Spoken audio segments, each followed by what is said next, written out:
If you're thinking of buying or renting an RV for the first time, or you're going to have guests or be guests in someone's RV for the first time, there's some things you need to know. And even though this is a home, it's not a house. A house, like they like to call sticks and bricks. There are major differences between the two, and you've guessed it, the bathroom is really the biggest difference.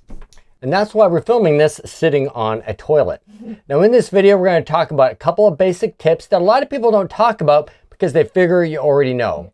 But when our kids visited us on the RV, what made me really realize some things need to be explained.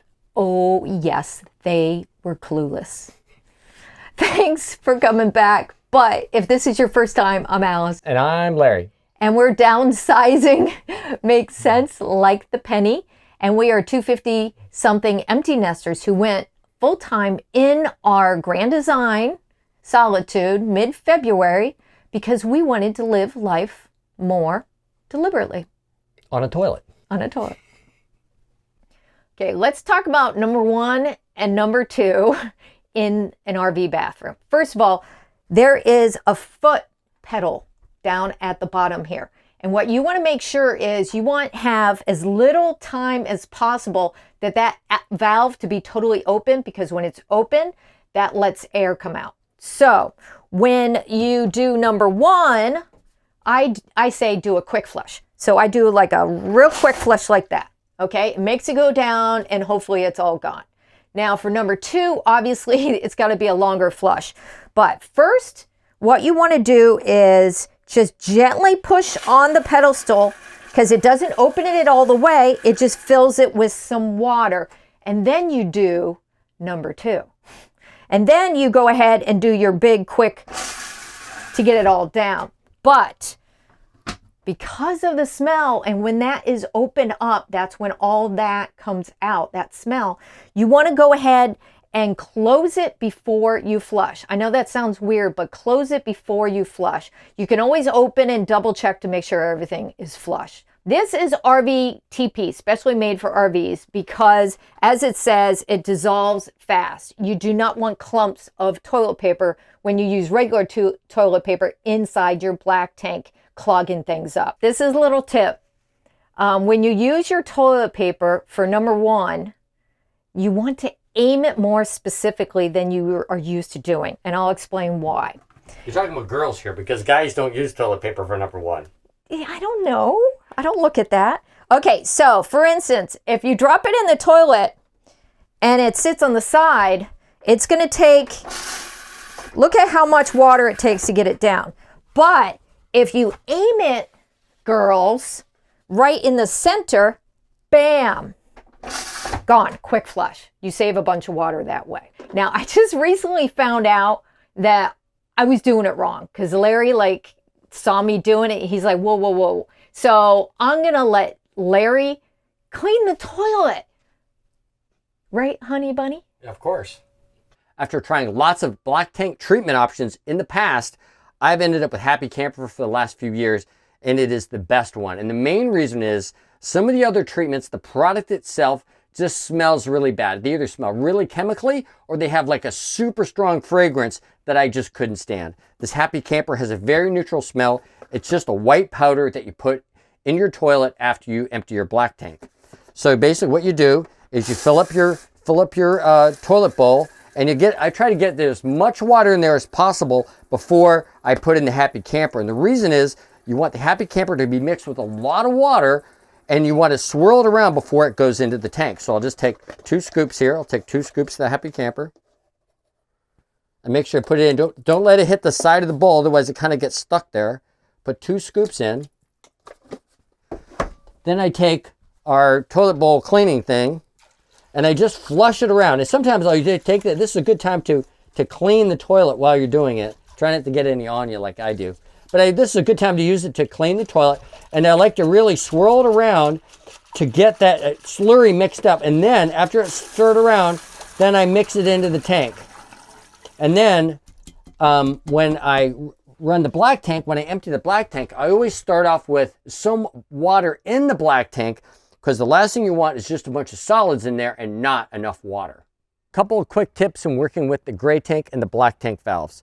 Now we're hooked up to full hookups. We leave the gray tank open, but only if I'm able to create a water trap like here where I have my sewer hose going down and it goes over my hose support, and this gray water fills up in here. It keeps bugs and things from the septic system entering into the gray tank.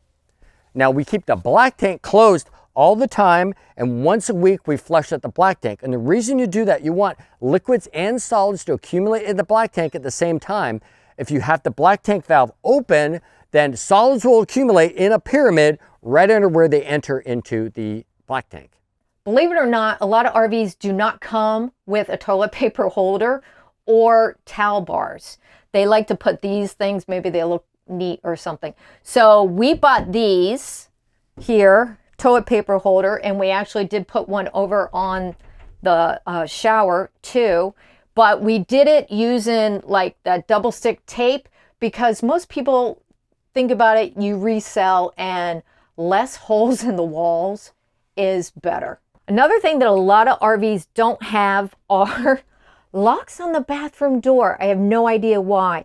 So we do have a video that shows you how to put a lock in one of these pocket doors. But believe me, when our boys came over and the first time he saw that there was no lock on the bathroom door, I knew we were in trouble.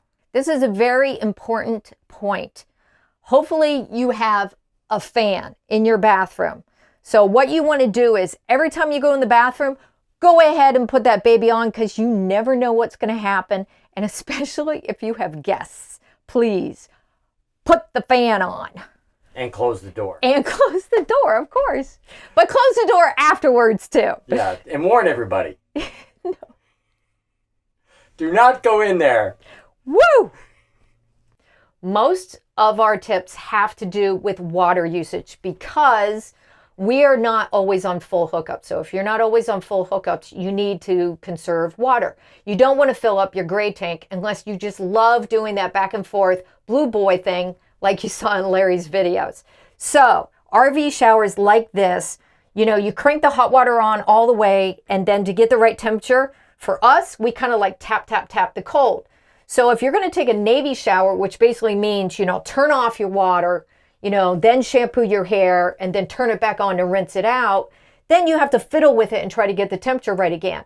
But if you put in one of these special valves that Larry put in, then you don't have to worry about that, because you turn it to basically shut off the water, but you're still keeping the same temperature. Now, when you turn it back on, you do have to kind of scoot out for a second because it will come out cold for a second, but it's really quick. And that way you're saving a lot of water, not adjusting the temperature again. Now, you might have noticed, why do I have a shower curtain when I have these nice glass shower doors? Well, that's Larry's fault. I want to rip these out because they're heavy, and as full-timers, you're trying to get rid of weight.